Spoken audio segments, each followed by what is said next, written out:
Bonjour à tous et bienvenue à cette table ronde proposée par le laboratoire de mathématiques de Vannes sur le thème « Une prépa, des écoles, des métiers ».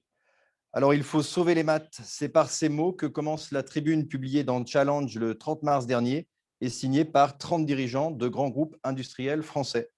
Il faut dire que la place des maths a été malmenée par la dernière réforme.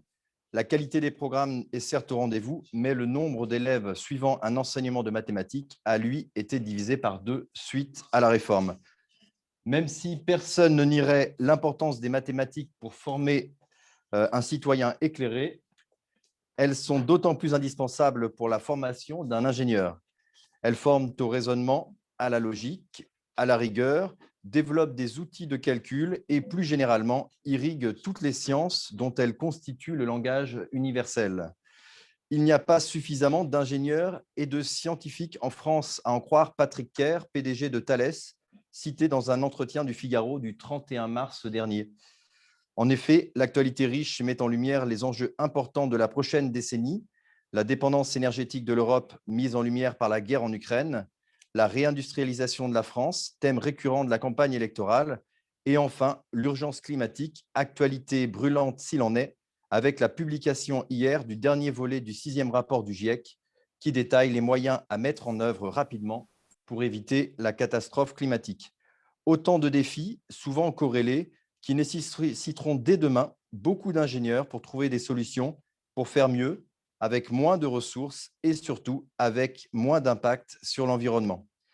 Il faut donc des ingénieurs. Mais c'est quoi au juste le métier d'ingénieur?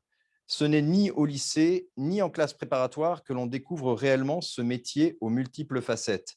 Alors ce soir, nous avons la chance d'accueillir 5 ingénieurs, 5 ans après la fin de leur classe préparatoire. Ils ont eu des parcours différents, travaillent aujourd'hui dans des secteurs différents, mais sont tous partis du même point de départ, la classe préparatoire MPSI du lycée Le Sage, dans laquelle on est heureux de vous accueillir, même à distance. Alors, vous pouvez, ceux qui sont à distance, poser vos questions au fur et à mesure dans l'espace de discussion. On les relaiera rapidement. Alors, je vais commencer les présentations. On a Gilda Philippe. Alors, Gilda Philippe, vous êtes ingénieur des mines de Nantes. C'est une école généraliste. Et aujourd'hui, vous travaillez comme ingénieur des données chez Lydia ou Data Ingénieur, qui est une start-up de paiement mobile. Alors, Gilda Philippe nous expliquera son parcours et si, comme le Harvard Business Review a dit en 2013, le métier de data scientist est bien le métier le plus sexy du 21e siècle. Alors, ensuite, Agathe Tréhin, vous avez fait Télécom Physique Strasbourg, la filière technologie de l'information pour la santé, et vous travaillez actuellement comme ingénieur recherche et développement dans des outils de réalité augmentée chez Imascap au service des chirurgiens qui opèrent l'épaule. Et enfin, donc pour continuer, Sébastien Bijou-Duval, vous avez fait l'école de la statistique à Rennes, l'ENSAI, et aujourd'hui, vous êtes ingénieur chargé d'études au sein de l'INSEE, donc vous avez le statut de fonctionnaire. Amélie Boyer, vous avez fait l'école d'ingénieur l'ENSEM INP à Nancy, donc une école spécialisée dans l'énergie. Et aujourd'hui, vous travaillez comme ingénieur développeur full stack chez Shippingo à Toulouse, donc une entreprise qui donne des solutions logistiques. Et enfin, Morgane Ecker, vous avez fait l'école ISEP à Paris, une école supérieure d'électronique et de numérique. Et aujourd'hui, vous travaillez comme consultante secteur public et industrie auprès de CGI Business Consulting dans une mission aujourd'hui auprès d'un service interministériel. Donc, vous allez toutes et tous nous détailler tout ça. Alors, on va commencer le tour de la table ronde. Ce que je vous propose, c'est peut-être déjà de me corriger si j'ai fait des erreurs sur la présentation et puis de nous décrire peut-être une journée type de votre travail. Est-ce que vous travaillez en équipe? Quels sont vos horaires et quelles sont vos missions? Alors, Gilda, pour commencer. Oui, bon, déjà, bonsoir à tout le monde. Alors, une journée type de travail, bon, ça dépend si c'est en télétravail ou si c'est en présentiel. Mais donc, quand on va en présentiel, c'est déjà dire bonjour à tous ses collègues. Il y a une petite réunion, donc souvent sur un petit café, juste une petite réunion d'une quinzaine de minutes pour faire un point un peu sur la journée, passer la prochaine journée. Après, c'est donc on va dire quelques heures soit de développement, soit d'architecture. On va réfléchir un petit peu à voilà, tous les programmes qu'on va écrire. Et donc ensuite, voilà, des sessions à plusieurs ou seules. Donc c'est beaucoup de développement et de préparation aussi de ce qu'on va développer. Alors, l'entreprise dans laquelle vous travaillez, c'est Lydia. Est-ce que vous pouvez nous Oui. expliquer un petit peu ce que fait l'entreprise et ce que vous faites dans l'entreprise? Quelle est votre valeur ajoutée, comme on dirait Ouais, bien sûr. Alors, Lydia, donc à la base, c'est une application. Donc, je ne sais pas si certains élèves peuvent la connaître ici. C'est vrai que c'est plutôt quelque chose qu'on découvre en arrivant en école d'ingénieur, justement. À la base, c'est une application surtout qui servait à rembourser ses avis. Donc, faire 5 euros quand on n'a pas de monnaie ou quand on n'a pas envie de rentrer un RIB sur son compte bancaire, quoi. Qui se diversifie donc avec pas mal de fonctionnalités de compte courant. Donc une application comme ça génère beaucoup de données. Donc, ce n'est pas forcément de la donnée pour espionner tous les utilisateurs, c'est de la donnée aussi essentiellement technique. Donc, par exemple, une transaction, quand X paye Y, on a bien besoin de noter quelque part le montant. Et donc, ces données-là, en fait, quand on en a beaucoup, ça peut servir à quand même. Enfin, ça a beaucoup de richesse, notamment savoir des données analytiques. Donc, combien de transactions par jour, combien de nouveaux utilisateurs, donc des visions un peu globales. Et aussi, donc, ça peut servir à nourrir des algorithmes d'intelligence artificielle. Donc, par exemple, chez l'IA, c'est la détection de fraude ou d'autres d'autres utilisations. Moi, du coup, je travaille surtout sur des programmes qui vont en fait, soutenir un peu toute la donnée, qui vont permettre d'enrichir tous ces modèles et donc de passer à l'échelle parce que quand ça marche, c'est facile de faire marcher ça sur quelques milliers de données, mais quand c'est quelques centaines de millions, quelques milliards de lignes, c'est un peu plus compliqué. Donc, c'est ce genre de choses, ce genre de défi que je dois réaliser. Est-ce que vous pourriez nous expliquer la différence entre data ingénieur, data scientist, data analyst, enfin, et encore tous les data Ouais, qu'on entend il y en a parler? beaucoup. Il y en a beaucoup, il y en a beaucoup des nouveaux un peu régulièrement. C'est vrai que c'est un peu vague et ça va dépendre en fonction des entreprises, hein. Chaque entreprise a sa propre définition.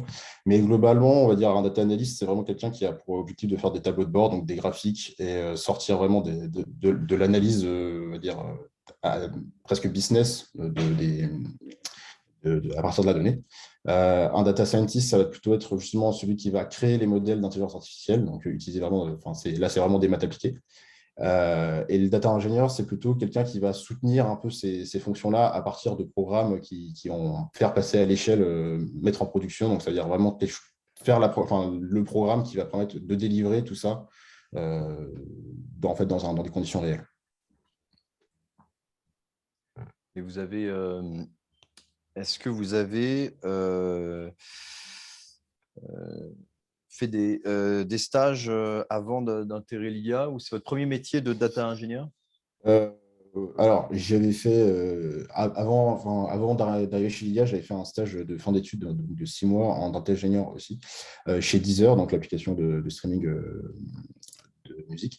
Donc, pareil, là, c'était ce qu'on appelle du big data. En fait, c'est du calcul sur des grandes quantités de données. Donc là, c'était pour des utilisations après derrière d'analyse pour que des personnes puissent faire de l'analyse. Vous utilisez quel type de logiciel? Enfin, est-ce que c'est les logiciels qu'on connaît ou Ça va être des langages de programmation essentiellement. Donc, moi, au quotidien, j'utilise Python.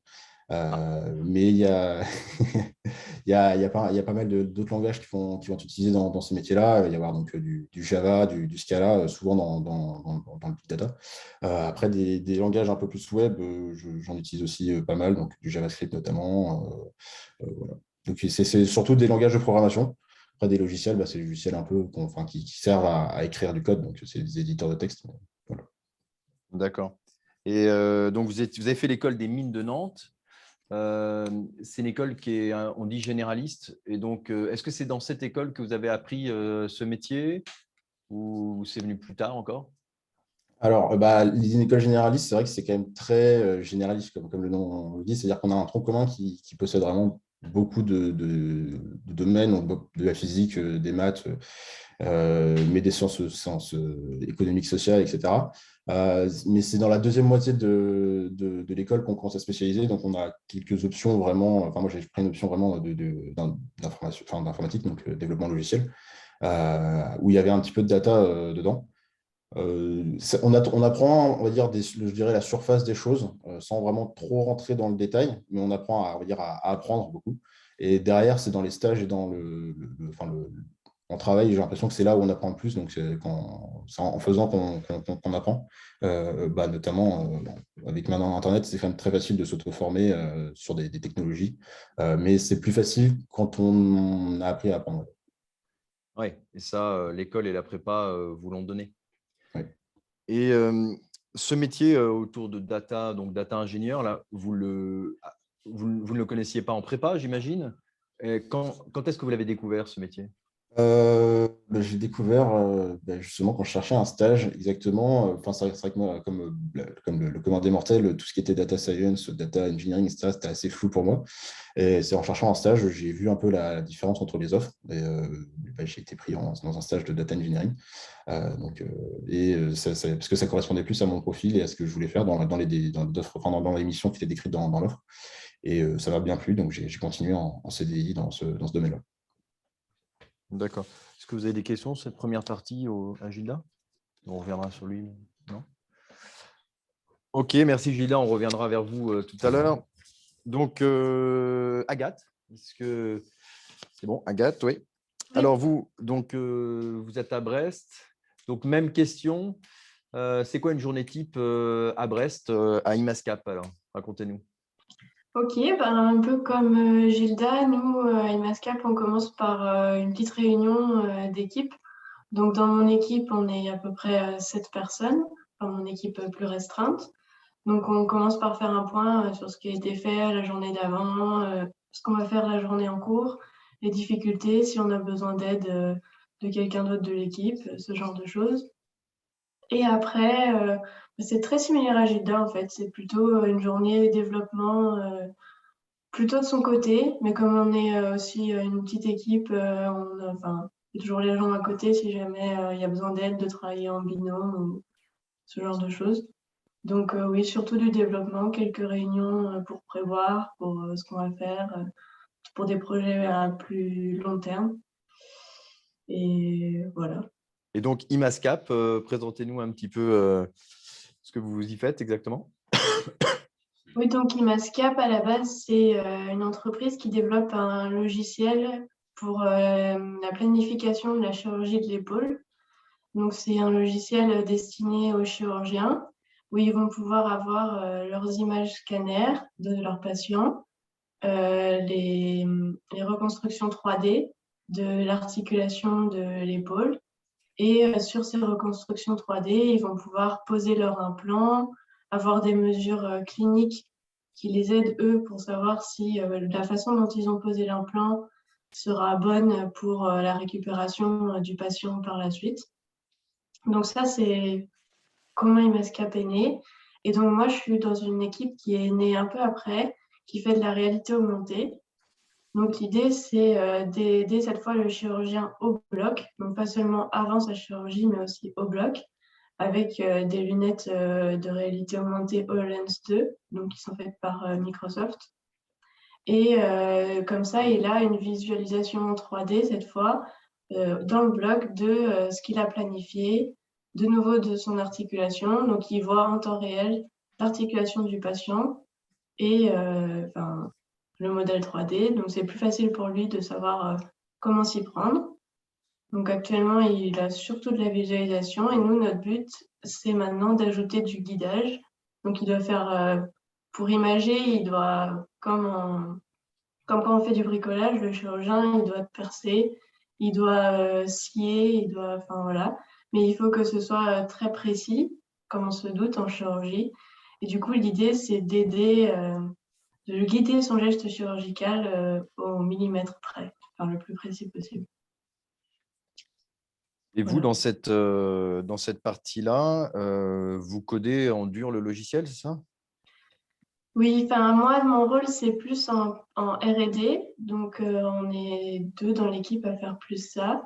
Donc, on recherche des algorithmes enfin, on lit beaucoup de littérature scientifique pour trouver des algorithmes qui font ce dont on a besoin dans dans le logiciel.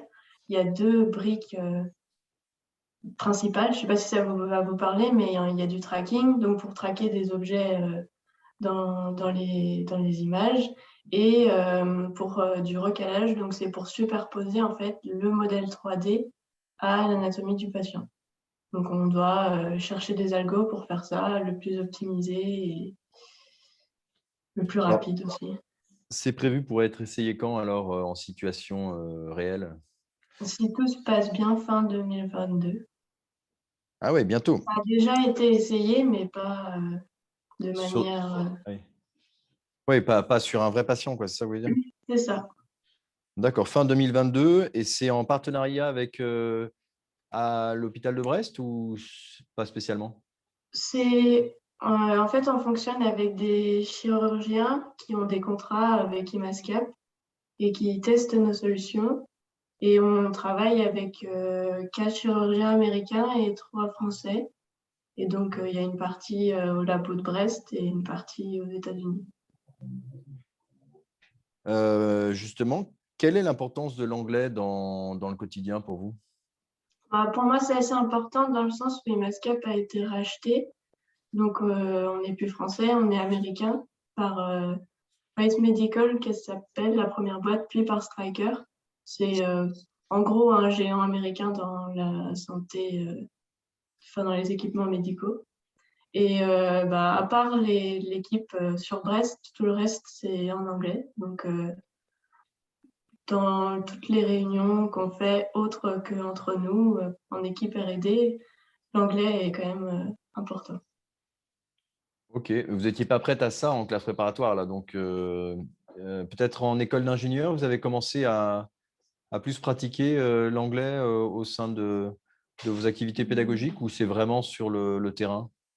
Ouais, je dirais que c'est sur le terrain, en stage ou autre. Enfin, on a un bagage du coup qu'on a à l'école, mais plutôt sur le terrain après qu'on Alors, pratique. ouais, pardon. Vous avez choisi l'école Télécom Physique Strasbourg. Alors, quand est-ce que ce choix a opéré pour vous? C'était en première année, en deuxième année? Si je me rappelle bien, c'était en deuxième année quand j'ai découvert en fait finalement que dans cette école-là, il y avait le parcours plus spécifique santé, parce que je savais que je voulais faire de la santé. Et il n'y a pas beaucoup d'écoles qui le proposent, orienté physique et maths, c'est plus orienté biologie. Et Ouais. donc, voilà. Et dans cette école, il y a d'autres parcours aussi. Ouais, Comment ça se passe dans une école d'ingénieur? Parce que là, vous intégrez Télécom Physique Strasbourg avec l'idée d'intégrer enfin, la technologie information pour la santé. Mais comment ça se passe pour le choix effectif des parcours, puisque tout le monde ne peut pas choisir les mêmes parcours? Est-ce que c'est les classements qui déterminent le choix des parcours, des options ou des spécialités? alors pour ma spécialité, c'était un peu différent dans le sens où il fallait la choisir tout de suite parce qu'elle était sur les mines télécom, tandis que le reste de Ah oui. l'école était sur CCP. Donc Ah oui, il y a d'accord. 2 filières qui sont sur les mines télécom, une en santé et une plus réseau. Donc là, moi, j'ai fait le choix dès la première année, en fait, en entrant en école. Tandis que autrement, c'est une spécialisation qui se fait plus en deuxième ou en troisième année. Les élèves font leur choix sur ce qui leur plaît le plus. Mais ouais, on reposera la question peut-être à d'autres ingénieurs. Est-ce que vous avez des questions à poser à Agathe sur le métier? Vous avez tous compris? Ouais, c'est sûr. Alors, premier interro, elle code dans quel langage?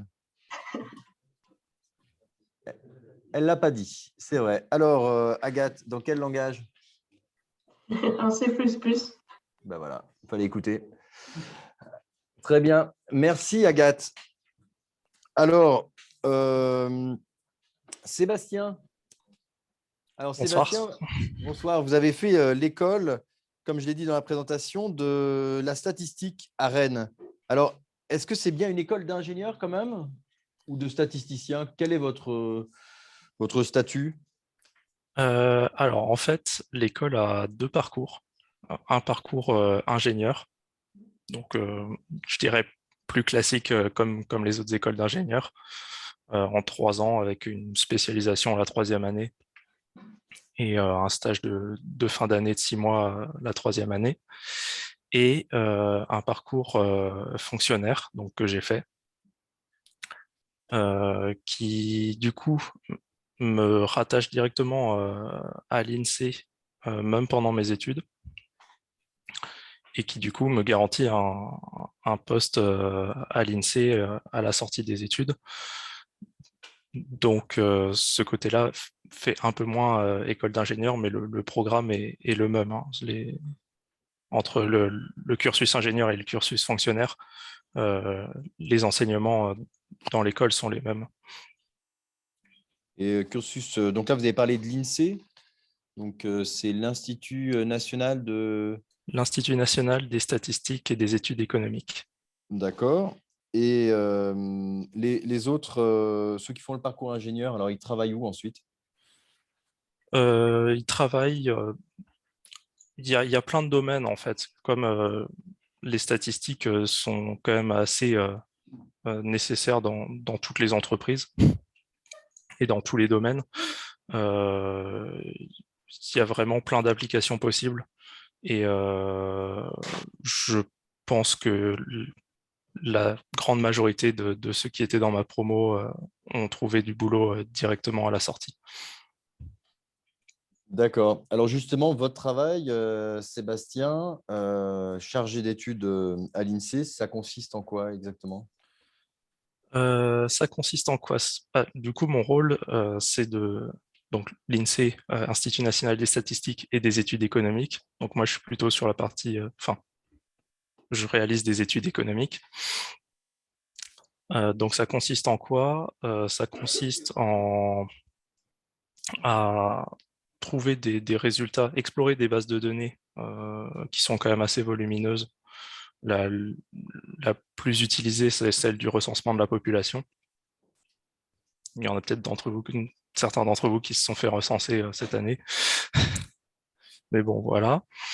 Et donc, je vais explorer les bases de données pour trouver des informations sur des sujets précis, hein. Ça peut être par exemple sur les revenus, sur, sur la, la population, l'âge, etc., de la population sur un territoire, sur le nombre d'emplois sur un territoire. Il y a pas mal de sujets possibles.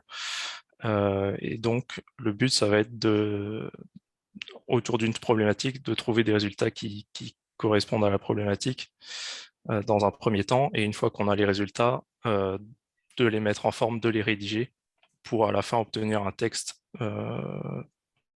qui suive un peu enfin qui réponde à une problématique de départ, tout en étant accessible au grand public. Et c'était quoi? Alors, présentez-nous rapidement, c'était quoi le titre de votre dernière étude? La dernière étude que j'ai faite, c'était sur la filière aéronautique et spatiale en Île-de-France, où donc on avait une première partie euh, où on caractérisait un peu cette filière-là, donc combien d'emplois ça correspond en Île-de-France, dans quel secteur, etc. Où est-ce que c'est localisé? Et on avait une deuxième partie plus axée sur la crise sanitaire qui a fortement impacté le secteur, où là, on avait donc des, des avis de chefs d'entreprise sur un peu comment ils avaient vécu la crise et comment ils pensaient que ça allait continuer pour leur entreprise, pour essayer de voir un peu la situation actuelle et dans un futur proche, ce que ça allait devenir. Et ça, c'est une étude qui est commandée par l'État ou pour des besoins autres, enfin régionaux? Alors, c'est pas l'État directement. C'est une étude qui nous paraissait intéressante, enfin, pas moi directement, mais mes chefs, parce qu'elle a été réalisée dans plusieurs régions. Donc, on a un peu des points de comparaison aussi pour comparer les régions. Et puis, le côté crise sanitaire, c'était un sujet d'actualité. Donc, voilà, en général, on essaye d'avoir des sujets d'actualité dans les études. Alors, une question venant de Youn. Oui, j'aurais une question. Vous avez parlé de dire que vous exploriez les bases de données. Comment vous faites? Vous avez des programmes qui vous permettent de chercher précisément, ou alors vous avez des personnes qui vous aiguillent pour aller chercher, savoir où chercher exactement? En fait, en général, en fonction de ce qu'on cherche, on sait à peu près quelle base de données utiliser. Dans l'INSEE, si on ne sait pas, on peut toujours demander à des collègues. Enfin, il y aura toujours quelqu'un pour vous aider là-dessus. Et après, pour explorer proprement parler, en fait, on utilise c'est de l'informatique, on code dans un logiciel qui s'appelle R, juste la lettre R, qui est fait pour faire de l'exploitation statistique de données. Ou du coup, voilà, c'est de l'informatique, quoi. Mais je sais pas si tu veux que je détaille plus ou si ça répond déjà à ta question.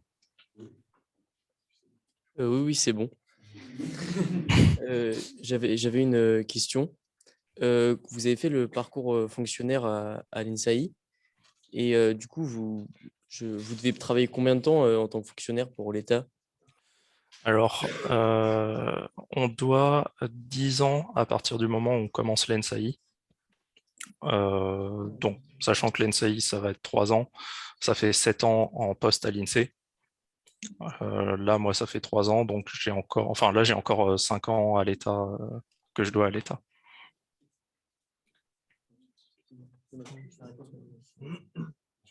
Merci, le micro circule, hein. Donc merci. Et justement, en étant élève fonctionnaire, on gagne combien? Voilà, c'est la question que tout le monde se pose. Personne n'ose demander.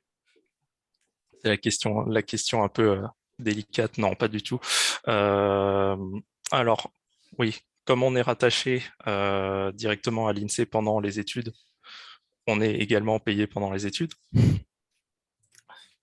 Et donc, pendant les années à l'ENSAI, on est payé un peu plus que le SMIC, 1300 à peu près par mois. Et là, maintenant que je suis en poste, je gagne environ 2500 net par mois. D'accord. Bon, alors ça vous satisfait ou pas? Oui. Une question. Vu qu'on parle d'argent, ça a compté environ combien les études à l'école d'ingénieur? Parce que je sais que ça coûte quand même assez cher, mais du coup, j'aimerais avoir une fourchette. Pour moi, zéro, vu que j'étais rattaché sur le cursus fonctionnaire, en fait, non seulement je gagne de l'argent, mais je ne paye pas l'école. Pour le cursus ingénieur, je saurais pas trop te dire comme ça. Attends, je vais regarder si je trouve quelque chose. Mais j'ai pas envie de dire n'importe quoi, donc si je trouve pas, je te répondrai pas, sorry. Alors, d'ailleurs, l'ENSAI, c'est une des rares écoles où l'épreuve de physique ne compte pas, c'est ça? C'est ça. Oui. Voilà, donc c'est pas forcément la meilleure école, hein, vous avez compris, hein. C'est ça, Alors, la physique ne compte pas et en fait l'ENSAI recrute sur différents, enfin ne recrute pas que des MP, SIMP, enfin des oui. MP du coup. Il y a aussi des gens qui arrivent de la fac, des gens qui arrivent de prépa littéraire Ah oui, ou des gens internes à l'INSEE en fait qui font l'ENSAI suite à un concours qu'ils ont passé aussi. d'accord, très bien. Ben, merci, on reviendra vers vous tout à l'heure pour d'autres questions. On va passer à Amélie Bonjour Amélie. Bonjour. Donc, Bonjour à tous. je rappelle l'école de l'énergie à Nancy et ingénieur développeur. Alors, c'est quoi le lien entre l'école de l'énergie et développeur alors, ou développeuse, je ne sais pas comment vous voulez qu'on dise, mais On peut dire développeuse, oui. oui. Alors, on vous écoute. Alors, le lien, c'est qu'il n'y en a pas vraiment. Donc, j'ai fait, oui, l'ENSEM, qui est spécialisée en énergie mécanique et électrique. Et comme maintenant, pas mal d'écoles d'ingénieurs généralistes, il y a une filière qui s'est créée, plus informatique, programmation, automatique, etc. Parce qu'il y a beaucoup de demandes, en fait, sur le marché de développeurs. Donc, moi, je me suis spécialisée là-dedans et c'est comme ça que je me suis retrouvée dans un stage développeur et à aimer ça et donc à trouver un travail dans ce domaine-là. Et c'était donc en troisième année que vous avez fait ce choix-là? Non, j'ai fait ça à la fin de la première année D'accord. et donc pendant 2 ans, après, j'ai fait plus de programmation, d'automatique et tout ça. Alors, il y avait combien de parcours proposés alors en fin de première année dans votre école?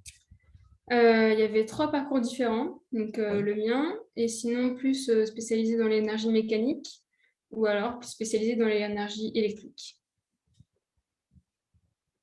Merci. Et donc là, je vois que Sébastien nous informe, c'est 1 850 € de frais de scolarité pour le cursus ingénieur par an. D'accord. Voilà. Ce qui est plutôt dans la fourchette basse pour une école. Donc, parce que des écoles d'ingénieurs à statut privé, on est de l'ordre de 6 ou 7 000 € par an.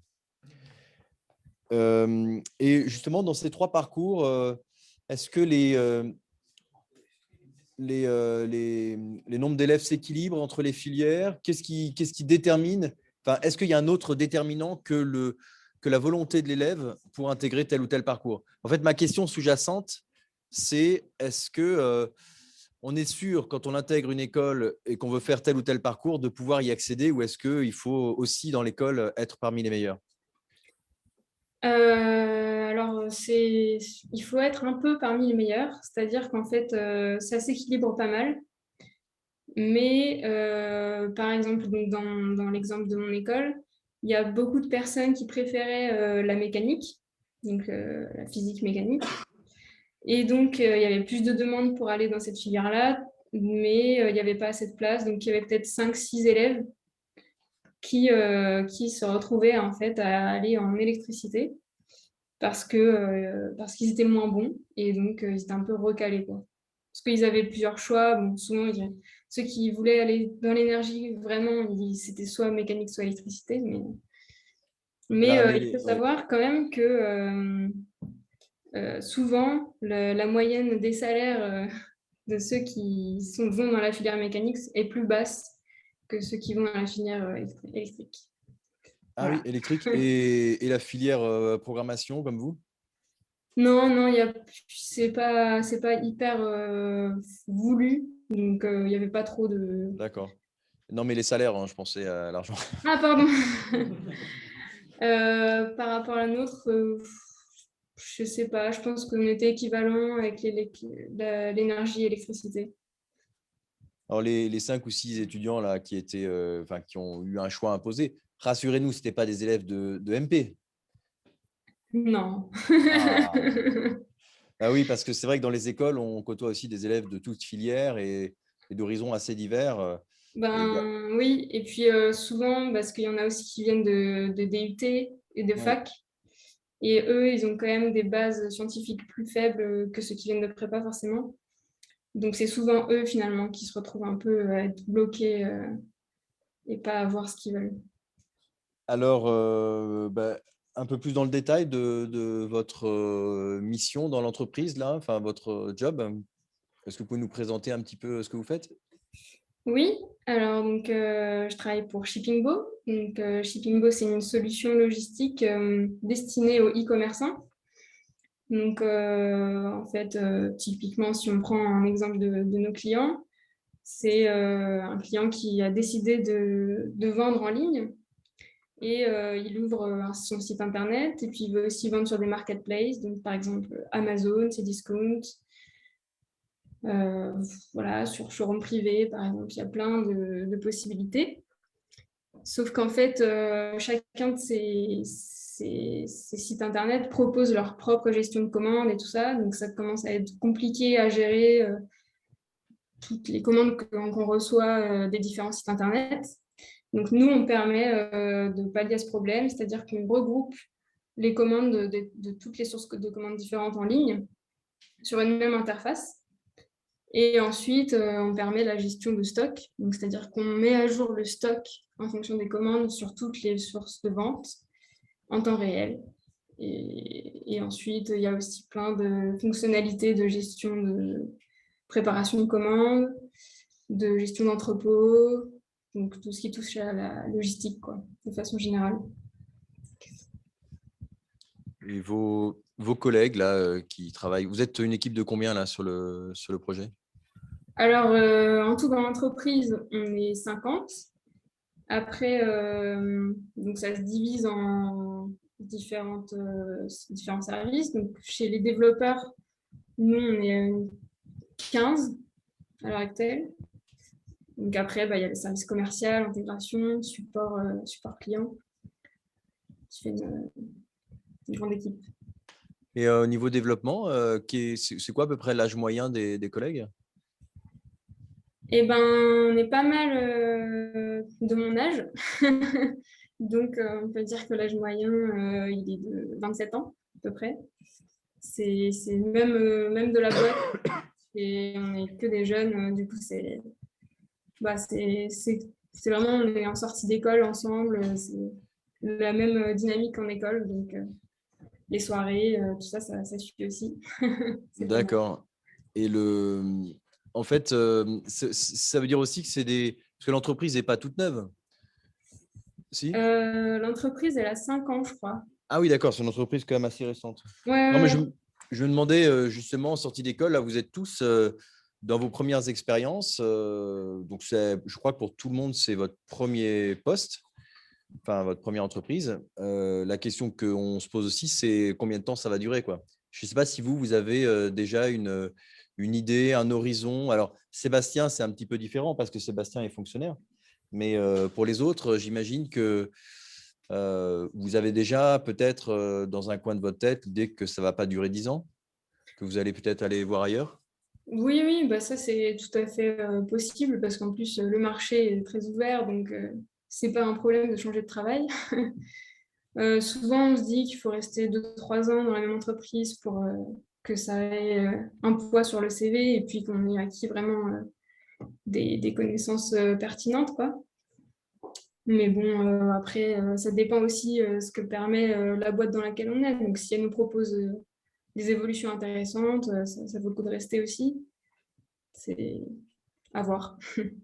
On peut noter aussi que tous les ingénieurs là, qui sont donc présents ici, sitôt la fin de leur école d'ingénieur, ils ont tout de suite trouvé du boulot.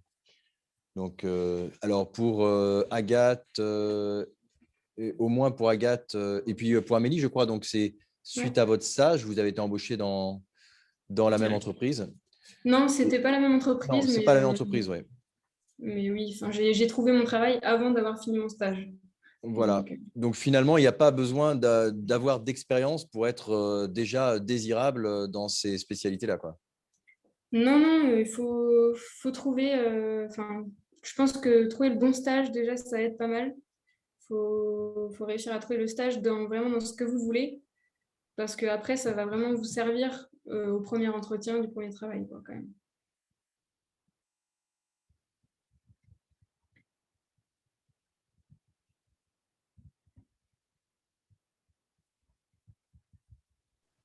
J'ai l'impression qu'il y a un problème technique.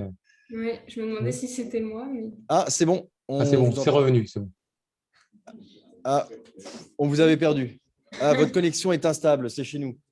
Bon, j'espère que ça va aller. Oui, donc excusez-nous Amélie, vous nous entendez? Oui, c'est bon.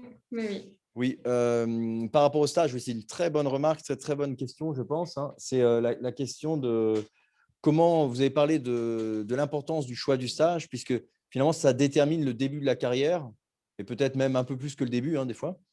Oui. Donc, ça a été le cas pour Gilda. Donc, il avait dit à 10 heures, hein.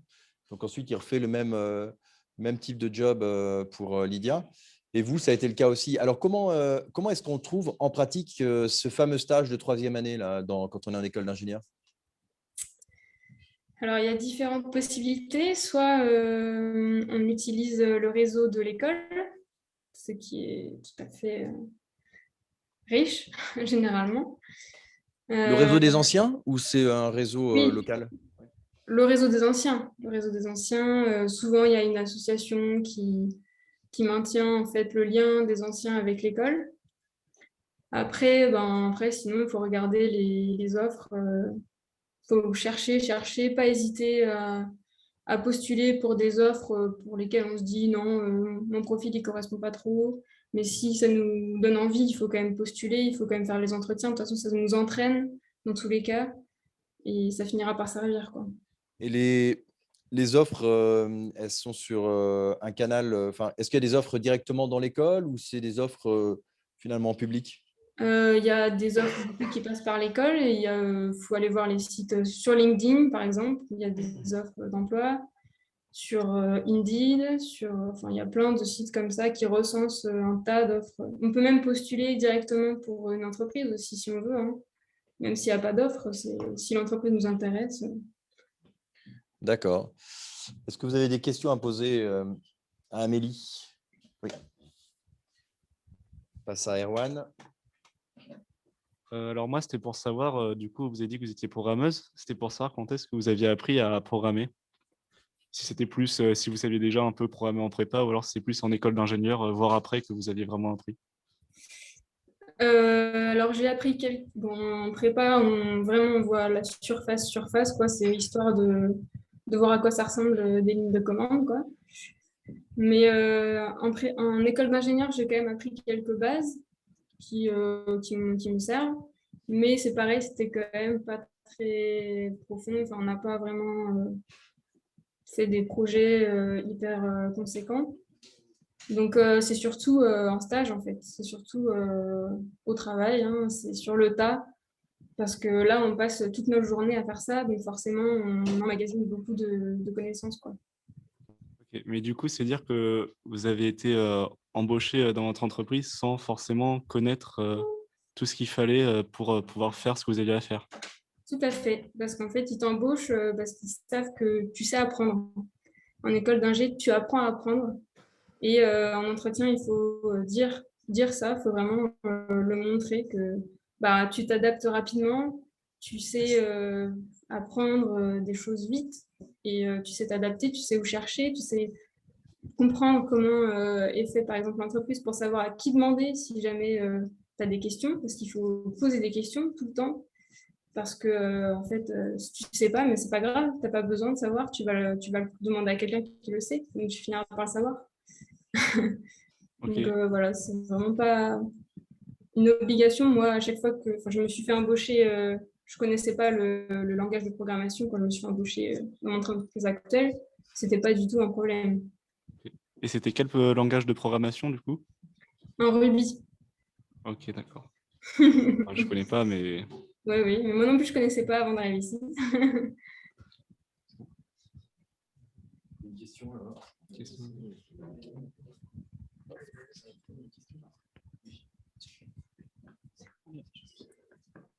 Et vous parlez là? Je peux parler. Ok. Est-ce que c'est absolument nécessaire d'avoir un bon niveau en informatique pour les écoles d'ingénieurs d'aujourd'hui? Non. Tu veux dire pour rentrer en école d'ingénieur? Oui, parce que j'ai l'impression qu'il y en a beaucoup quand même qui font du Python et tout ça. Beaucoup de programmation, quoi.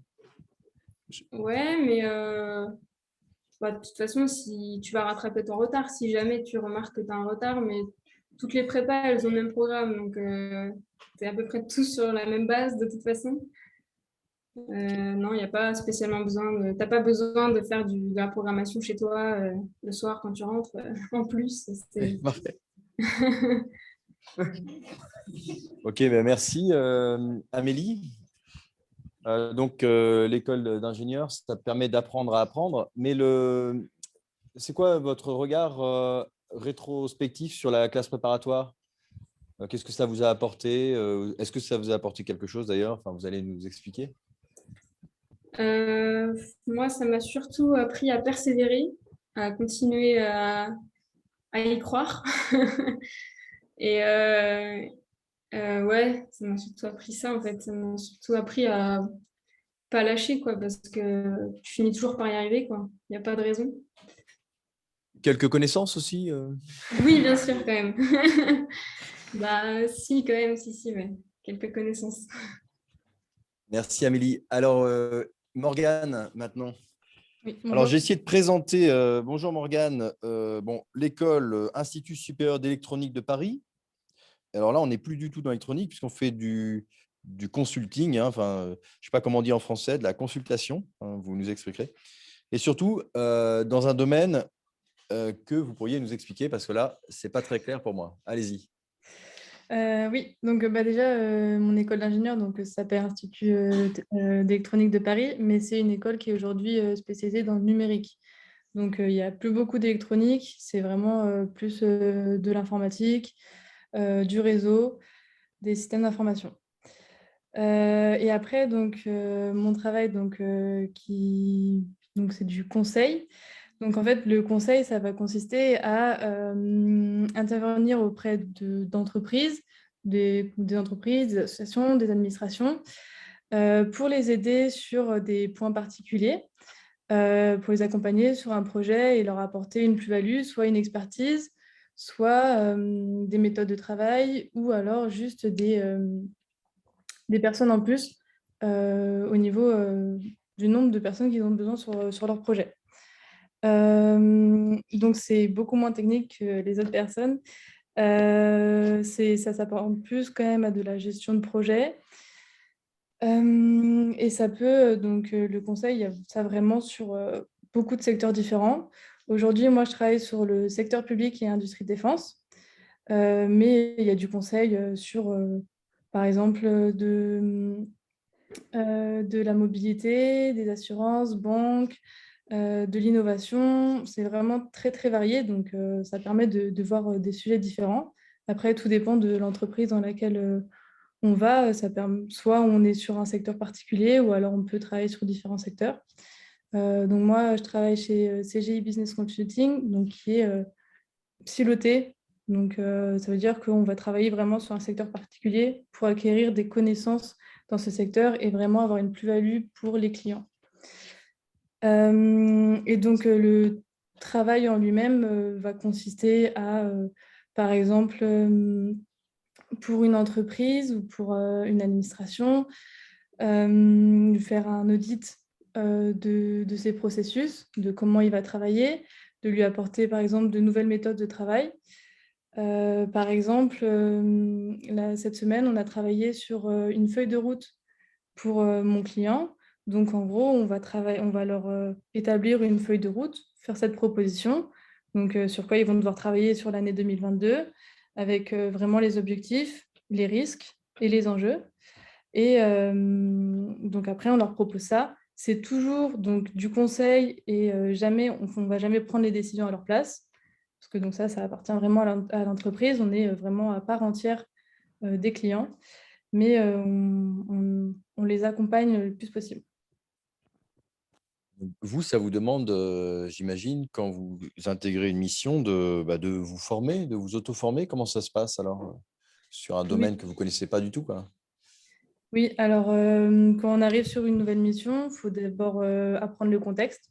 Donc, s'il y a déjà eu des consultants avant sur cette mission, on apprend auprès des consultants, on essaye de lire le maximum de documentation, de faire des entretiens pour un peu connaître le contexte. Et si jamais il n'y a pas eu d'autres consultants avant, là, c'est vraiment, il faut partir de zéro, beaucoup de recherches Internet, des entretiens avec les différents acteurs.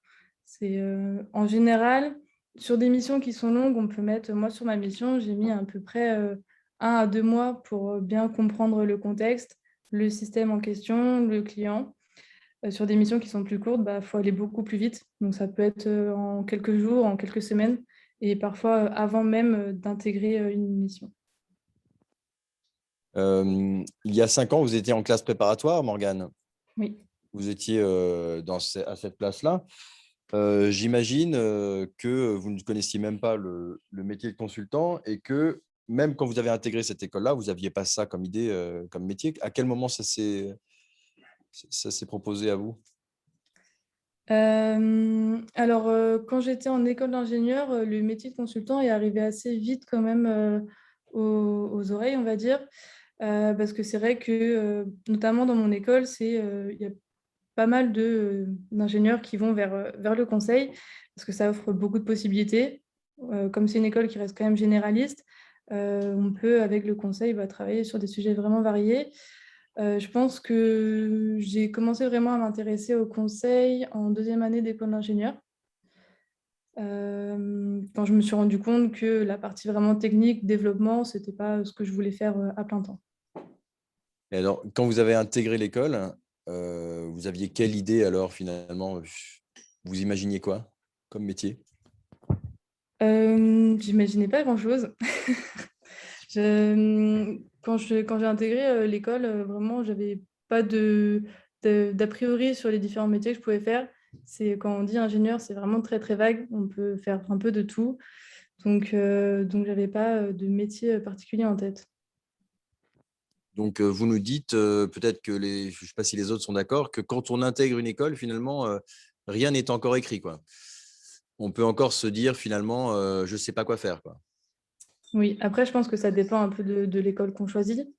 Mais si on prend une école qui reste assez généraliste, effectivement, on peut après travailler sur Ouais, des... finalement, mais quand on regarde l'intitulé de votre école ou même l'école d'Amélie, finalement, ou d'Agathe, hein, ce n'est pas des écoles qui nous apparaissent tellement généralistes, mais en fait des parcours, il y a une variété de parcours qui sont proposés qui vous permettent finalement de vous épanouir dans tel ou tel domaine. C'est ça. Après, il faut vraiment regarder ce que propose l'école. Le nom ne suffit pas. En général, c'est bien expliqué dans les programmes des écoles, les différentes possibilités. Il y a toujours des exemples un peu de ce que font les anciens élèves, donc ça aide un peu à choisir. Merci. Alors, une question de Virgile. Ouais. Du coup, je voulais savoir, vous avez dit qu'il y avait une phase de recherche par rapport aux entreprises. Je voulais savoir, du coup, ça fait beaucoup de travail à domicile ou vous allez quand même sur un lieu de travail pour faire ça? Non, c'est en général sur un lieu de travail. Après, c'est vrai que le conseil est assez propice au télétravail, mais il y a possibilité soit de faire du télétravail, soit de travailler sur le site donc, de l'entreprise avec des open space. Et après, une fois qu'on est sur mission, soit on travaille chez le client ou alors en télétravail ou pareil sur le site de l'entreprise. Mais ce n'est pas forcément du travail à domicile. Mais du coup, est-ce que c'est un peu, entre guillemets, solitaire comme moment, enfin, comme travail un peu? Alors, pas forcément. Ça dépend si on est seul sur une mission, ça peut être un peu solitaire, mais on a toujours des équipes autour de nous qui nous encadrent, qui nous aident. Si on a une question, on peut toujours aller la poser à des collègues. Et après, typiquement, moi, sur ma mission, on est une dizaine de consultants. Dès le début, j'ai tout de suite été en contact avec d'autres consultants et on a toujours travaillé en équipe. Donc, ce n'est pas forcément solitaire ça. Après, c'est aussi un peu en fonction des envies des différentes personnes pour savoir vers quoi s'orienter. Ok, merci. Quelle spécialité vous avez choisi à l'école, Morgane? Alors, moi, j'avais pris la spécialité architecture des systèmes d'information parce que c'était une spécialité qui était assez généraliste. J'ai fait de la gestion de projet, du réseau, de l'architecture des systèmes, du développement aussi. Donc, voilà.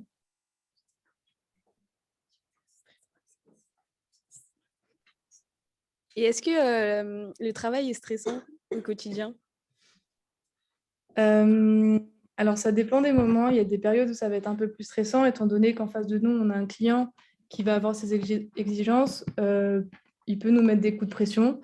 Après, en général, quand on est dans une bonne entreprise, le management est aussi fait pour pallier à ça, pour nous dire quand il faut lever le pied, quand est-ce que la pression est trop forte. Et il peut aussi mettre une barrière entre le client et nous pour dire là, faut pas trop pousser. Il y a forcément quelques petits moments de stress, mais en manière générale, moi, je trouve que ça va. Et au niveau des horaires, aujourd'hui, je fais une journée type commence entre 9h et 9h30 et finit entre 18h30 et 19h. D'accord. Moi, j'avais une question. C'est par rapport donc, au métier final. Donc là, c'est le fait d'être en secteur défense et industrie. Donc le fait d'avoir fait une école d'ingénieur qui peut aider, mais c'est un métier auquel on peut aussi accéder par différentes filières.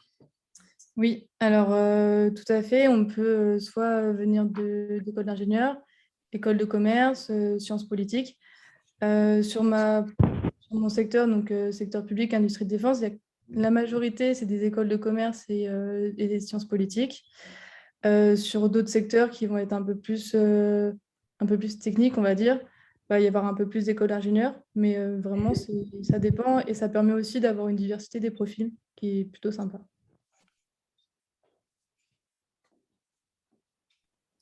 Ok, donc moi j'avais une autre question, mais là c'est plus globalement de savoir si vous aviez tous des conseils ou quoi, si vous étiez heureux de ce que vous avez fait, donc des conseils pour la prépa, quoi, globalement.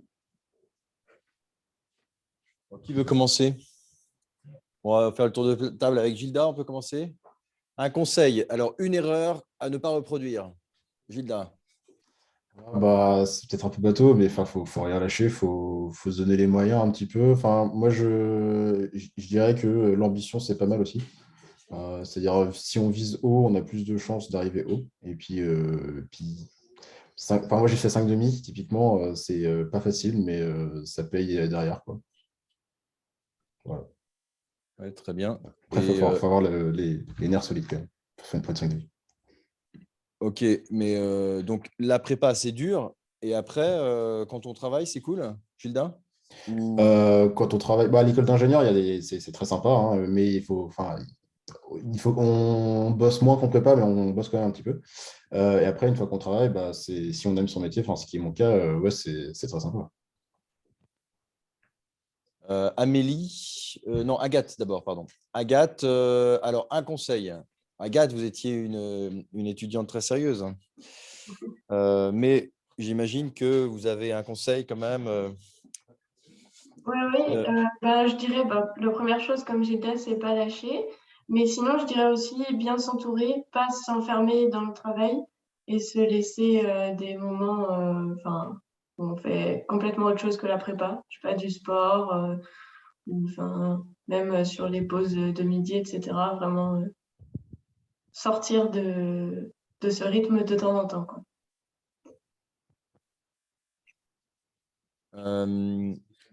Ouais. Il y a une question de Louis-Marie. Pourquoi avoir choisi les mines de Nantes, c'est ça? Donc, c'est une question pour Gilda. Ouais, pourquoi les mines de Nantes? Eh bien, parce que c'est vrai que quand on est en prépa, on regarde beaucoup les classements. C'est une école qui montait, qui était. Le nom des mines, c'est quand même une belle école. Généraliste, ça permet aussi de se laisser du temps pour vraiment choisir ce qu'on veut faire.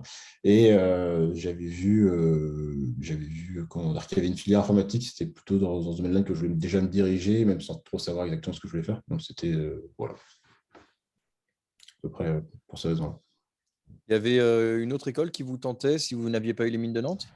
Moi, j'hésitais avec Centrale Nantes aussi, mais que je n'ai pas eu. Et sinon, j'avais l'ENSIMAC qui est plus orienté, là, c'est vraiment spécialisé dans l'informatique, donc à Grenoble.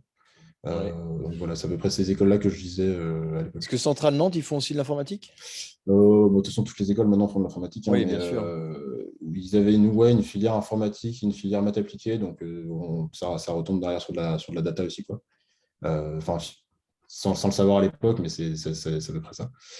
Puis ouais, donc l'ENSIMAG est très, très informatique. Amélie, alors vous voyez tous ces élèves-là qui sont à la même place que vous il y a 5 ans. Alors, un petit conseil pour eux? Oui, c'est vrai que rien lâcher et réussir à prendre du recul, c'est quand même les premiers conseils qui me viennent. Et ça passe par, comme disait Agathe, faire autre chose que juste de la prépa. Parce que bon, il n'y a pas que ça dans la vie non plus. Mais ouais, c'est ça. Réussir à quand même prendre du recul quand ça va pas, parce que bon, vous n'êtes pas juste des scientifiques 100% de votre âme. Ouais, et puis ça vaut le coup finalement de faire une prépa. Oui, oui, oui, ça vaut le coup. Et on acquiert en fait quand même un socle scientifique très fort, très poussé. Et ça permet en fait en école d'ingénieur de moins se mettre la pression parce qu'en fait on a déjà vraiment les bases. Et après, c'est de l'application, donc que du kiff. Super. Et Sébastien, vous alors, un petit conseil? Ça devient difficile de trouver d'autres conseils, hein. Ouais, bah oui, le conseil, c'est ne rien lâcher. On a vu que c'était un peu les mêmes conseils qui ressortaient. Non, enfin, je reprends du coup effectivement ce que mes camarades disaient. Je dirais aussi de travailler en groupe avec ou les mêmes personnes ou avec des personnes différentes. Enfin, essayer de travailler à plusieurs, pas forcément à 25 non plus, mais des groupes de 4-5. 4-5. Je prends mon exemple où je suis arrivé en prépa, j'avais pas fait de SI au lycée. Du coup, je galérais un peu en SI. Et en fait, le fait de travailler en groupe avec des gens qui en avaient déjà fait aussi, mine de rien, ça aide quand même. Et c'est valable pour les autres matières. Moi, j'avais une question. C'était pour savoir si toutes les connaissances que vous aviez apprises en prépa, enfin, au-delà du coup des écoles d'ingénieurs, est-ce que maintenant ça vous sert dans votre travail de tous les jours? Faut répondre oui, hein. Donc je réponds oui. Non. Non, la plupart des choses qu'on peut voir en prépa ne servent pas dans la vie de tous les jours. D'accord. Alors, c'est vrai que là, il y a un biais parce que, s'il vous plaît, vous travaillez tous dans le domaine finalement plus ou moins de l'informatique, hein, sauf Morgane qui fait du conseil, mais c'est encore particulier. Et donc, il y a un biais parce que tous les ingénieurs ne travaillent pas dans ces domaines-là. Si effectivement on vous a sélectionné, c'est parce que vous représentiez un petit peu un des débouchés en vogue, hein. C'est vrai qu'on ne va pas se mentir, hein, c'est le développement informatique, les data science, c'est très important pour aujourd'hui et pour l'avenir. Mais il y a des ingénieurs encore qui travaillent sur de la gestion de projet, sur des aspects beaucoup plus techniques et beaucoup moins informatisés, même si quand même la question du traitement de données et au moins le traitement de données est très important dans le métier d'ingénieur. Est-ce que vous avez d'autres questions? Non. À distance, parce que là, est-ce qu'il y a des questions? Non, pas de questions. On s'arrête là. Eh bien, vraiment, sincèrement, on vous remercie, Agathe, Gilda, Amélie, Sébastien et Morgane, hein. Merci beaucoup à vous d'avoir donné de votre temps et d'avoir éclairé votre parcours pour les jeunes étudiants qui sont en face de vous et qui vous rejoindront maintenant dans 5 ans. Voilà, merci. Au revoir, on vous applaudit.